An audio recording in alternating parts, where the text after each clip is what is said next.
On April 25th, in the quiet town of Torgau, on the banks of the Elbe River, the echoes of history were once again heard. This year's Elbe Day marked 80 years since Soviet and American troops met here in the final days of World War II. A moment that symbolized not only military victory, but the beginning of Europe's liberation from fascism. At the heart of the ceremony stood a monument, inscribed in German, with the words, "Glory to the Soviet people." It is here that diplomats, veterans, and citizens gathered to honor the memory of the millions who gave their lives during the war, particularly the more than 12 million soldiers of the Red Army. Leading the delegation was Sergey Nechayev, the Russian ambassador to Germany. He laid flowers at the memorial, a tradition of remembrance rooted in decades of post-war commemoration. As petals fell on the stone, the moment became a bridge, connecting past sacrifice with present complexity. Many nations, who also made huge sacrifices, played a part in this liberation. The Russian ambassador is with us today, and Germany is debating whether this commemoration should take place in the presence of a Russian representative. Well, it is taking place, and it is also a historical reality that there were many people from the Red Army, 12 million Red Army soldiers who lost their lives in the Second World War. A great many Russians, calculated in terms of the population, as well as Belarusians, Ukrainians, and Georgians, gave their lives to liberate Germany. That is why it is absolutely right that we should commemorate this day.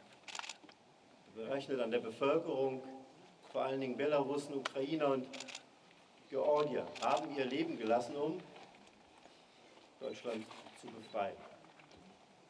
Deswegen ist es absolut richtig, dass wir diesen Tag begehen. Es wäre Stadt Torgau. Sie leisten mit dieser Veranstaltung etwas Großartiges. And I have a message for you, Mr. Sergey, Nechayev, as you are here with us today as Russia's ambassador.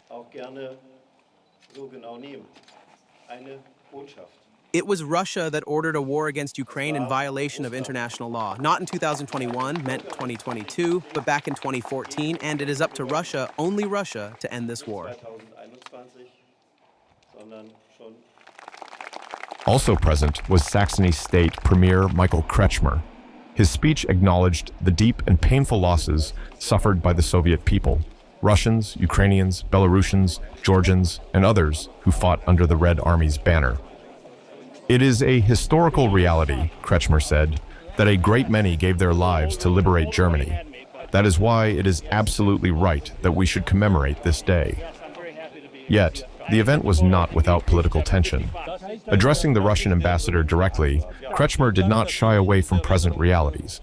He openly condemned Russia's actions in Ukraine, referencing both the 2014 annexation of Crimea and the full-scale invasion of 2022. It was Russia that ordered a war in violation of international law, he declared, and it is up to Russia, and only Russia, to end this war.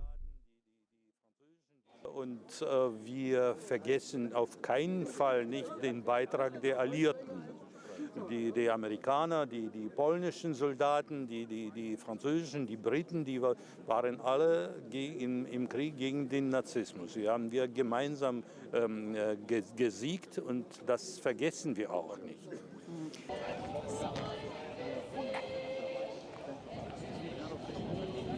Das Andenken an die Helden des Krieges ist für uns wirklich heilig, denn sie wissen auch, dass praktisch in jeder Familie gab es Opfer.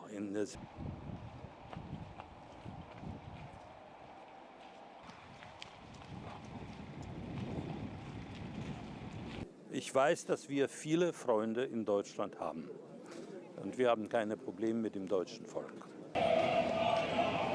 Despite these divisions, the message of honoring the fallen remains central. In his remarks, Ambassador Nechayev acknowledged the contributions of the Allies, the Americans, British, Polish, and French, reminding listeners that World War II was a collective victory over fascism. We won together, he said, and we will not forget that. Among the more visually striking attendees were the Night Wolves, a pro-Russian biker group known for their nationalist image and loyalty to the Kremlin.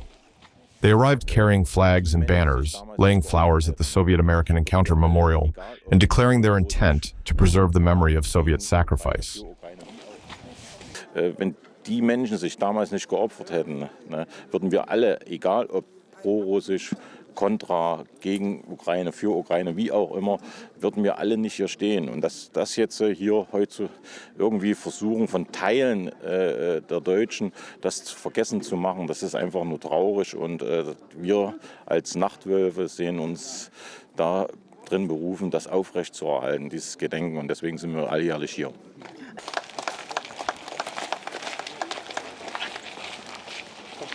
One member, AQ14 from Thuringia, spoke passionately about the importance of remembrance, regardless of political stance.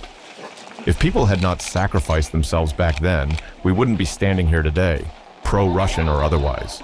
That's why we come here every year.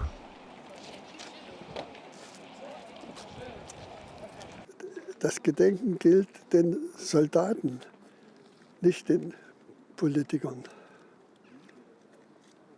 So ist. But not all voices were political. Dietrich Uschkamp, a Torgau resident since 1964, put it simply, the commemoration is for the soldiers, not the politicians. As the Elbe flowed quietly behind the memorial site, the day came to a close, with paper cranes lining fences, flowers resting gently on stone, and conversations between old and young about what it all means today.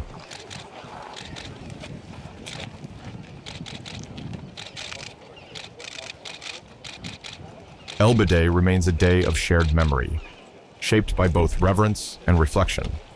While war rages again in Europe, the legacy of World War II continues to teach us about sacrifice, unity, and the complicated threads that bind past to present.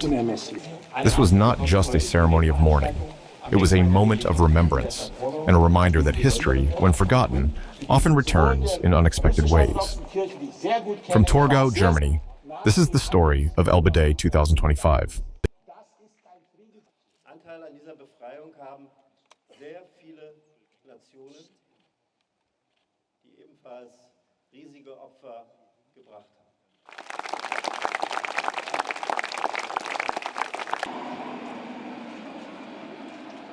Zu Hause gelassen. Immer mit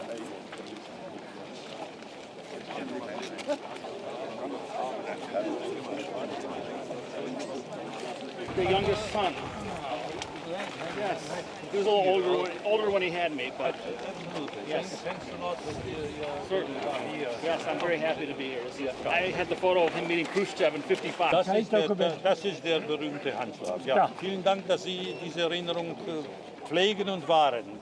Bleiben Sie gesund bitte und munter. Ja.